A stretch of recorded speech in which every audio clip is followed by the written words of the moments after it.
You see, it's strange, because at one period when they're asking me, I was saying, no, never, what the hell, go back, no, not me. John Lennon was a musical genius, but not everyone loved him. Their dislike wasn't just a matter of opinion, it was deeply personal.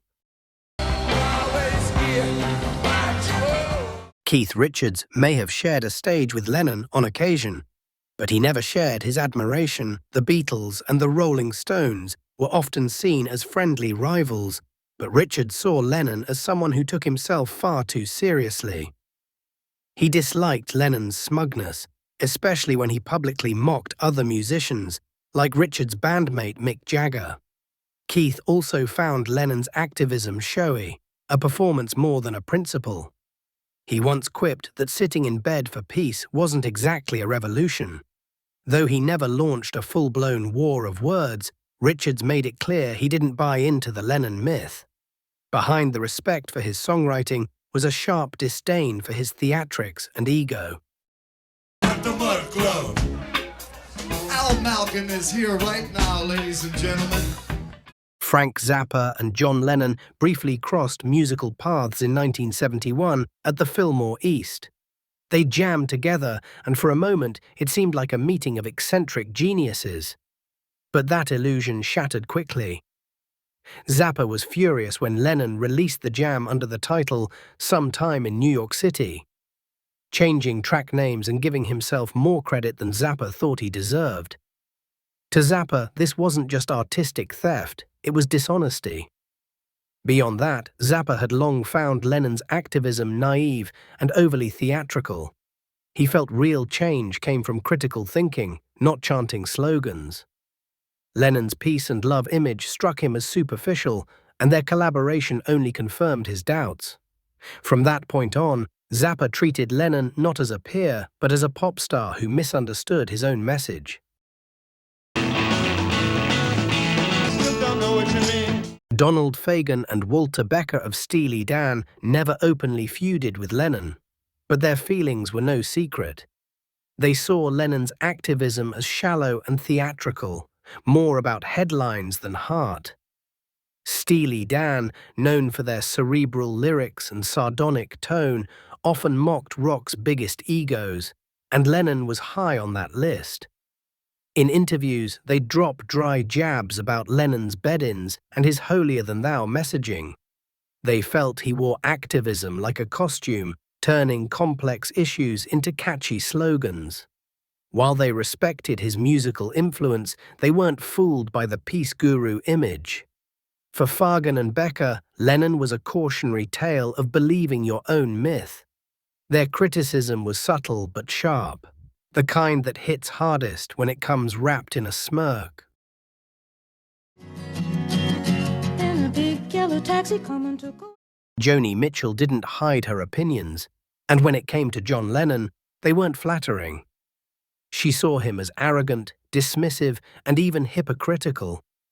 During Lennon's chaotic Lost Weekend phase in Los Angeles, he and Joanie ended up in the same social circles.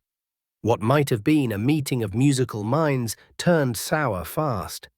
Joanie called him out directly for preaching peace on stage while acting like a self-centered rock god behind the scenes. Lennon, never known for humility, responded by mocking her music. The encounter left a lasting impression on Mitchell, who continued to view Lennon as more style than substance. For Joanie, authenticity was everything, and she didn't see much of it in Lennon's peace and love crusade. Their cold chemistry reflected deeper differences in how they saw art, politics, and the world. Now it's time for the wheel to turn. In 1974, Todd Rundgren unleashed a fiery critique of Lennon in an interview, calling him a complete fool and branding his activism as shallow performance. Rundgren believed Lennon's peace image was just another costume, a clever act to stay in the limelight. He pointed to Lennon's bar fights and mean-spirited outbursts as proof that the real John was far from peaceful. Lennon didn't take the criticism lightly. In classic Lennon style, he shot back with a mocking letter, ridiculing Rundgren's fashion sense and musical relevance. The spat never became a headline war, but it echoed through interviews and fan forums for years. Rundgren's blunt honesty revealed how Lennon's contradictions could grate on fellow artists, especially ones who saw themselves as the real deal. To Todd, John Lennon was a clever brand, not a sincere rebel. He rules at us. He can do with it as he please.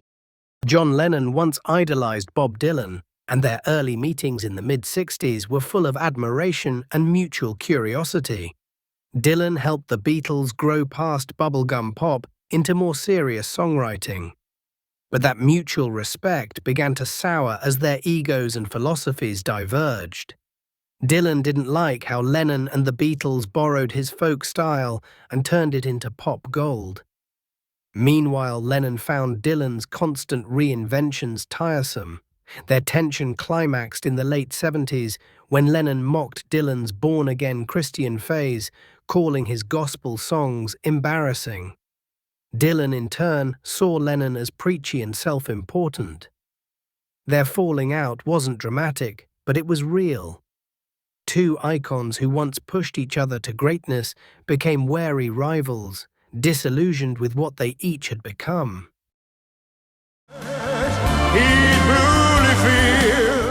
Elvis Presley, the king of rock and roll, wasn't thrilled when the Beatles stormed America. At first, he saw them as rivals, a British invasion that threatened his throne. But what really riled him up was John Lennon's bold political opinions. Elvis saw himself as a patriot, someone who embraced American values, even if that meant playing by the establishment's rules. Lennon, on the other hand, shouted about peace and revolution, and Elvis found that reckless. In 1970, Presley met President Nixon and told him that the Beatles, especially Lennon, were poisoning the minds of American youth. This wasn't just jealousy, it was a generational clash. Elvis thought Lennon disrespected everything he had helped build. Despite their fame, they never became friends, and those close to them knew that Elvis didn't have many kind words for the outspoken Beatle. John Lennon's strong opinions and magnetic personality made him both a hero and a headache in equal measure. While his influence remains undeniable, he wasn't immune to criticism from peers who found him arrogant, contradictory, or simply too much to handle. In the end, Lennon's legacy is shaped as much by his complexity as by his creativity.